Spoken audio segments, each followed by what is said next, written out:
I'm glad to hear to share the Huawei Cloud January to help the Таяу Шығыс пен Орталық Азияға клауд технологиясына енуге және жаңа аппараттық технологиялар арқылы цифрлық трансформацияны жүзеге асыруға көмектесу үшін әрі біздің клауд платформамызбен бөлісу үшін осында болғаныма қуаныштымын. Сонымен бұл конференция технологиялық дамудың жаһандық толқындарының бірі болып табылады, және біз тұтынушыларымызға клауд технологияларын қалай пайдалану керектігін, озық технологиялар мен клауд инфрақұрылымын қалай басқару керектігін түсінуге көмектесу үшін индустрия мен нарықты ынталандырғымыз келеді. Бұл конференцияда біз Өзбекстан үкіметі мен Қытай Халық Республикасы сияқты клиенттерімізбен тәжірибемізбен бөлісеміз. Сондай-ақ біз жасанды интеллект саласындағы негізгі технологиялар мен стратегияларымызды көрсетеміз.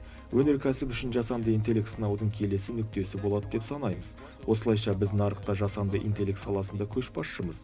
Бізде Таяу Шығыс пен Орталық Азияда көптеген табысты жобалар бар. Біз қаланың қалай дамитынын көрсету және бөлісу үшін болашақ қаланың цифрлық елшілігін құру үшін жұмыс істеп жатырмыз. Сондай-ақ біз цифрлық үдерістерді пайдалана отырып, ақылды қала технологияларын белсенді түрде дамытамыз. Сандық тенденциялар физикалық әлемді цифрлық әлемге жеткізу мүмкіндік береді. Біздің модель арқылы біз қалаға ойлауға және әсер етуге қабілетті миды игеріп қана қоймай, сонымен қатар қала үкіметіне, азаматтарға олардың өмір сүру деңгейін жоғарылату арқылы тиімді қызмет көрсетуге көмектесу үшін үлкен көлемдегі бейнелер мен суреттерді өңдей және талдай аламыз. Thank you.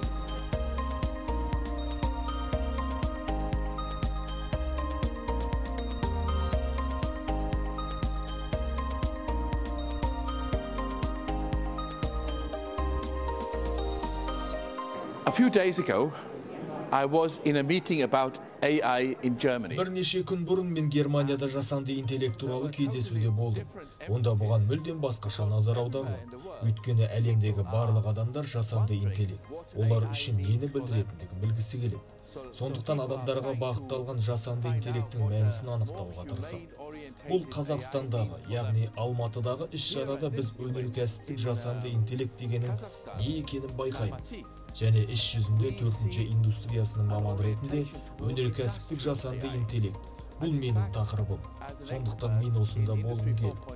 Бірақ мен презентациялардың қандай болғанын көру үшін ерте іс-шараға қатысқым келді. Осы өнеркәсіптік жасанды интеллектпен жұмыс істеу кезінде біз басшылыққа алатын бағдар негізінен қаржы, электр желілері, ірі өнеркәсіп салалары және қоғамдық домендегі салалар, мемлекеттік органдар сияқты соңғы буын салаларына бағытталған.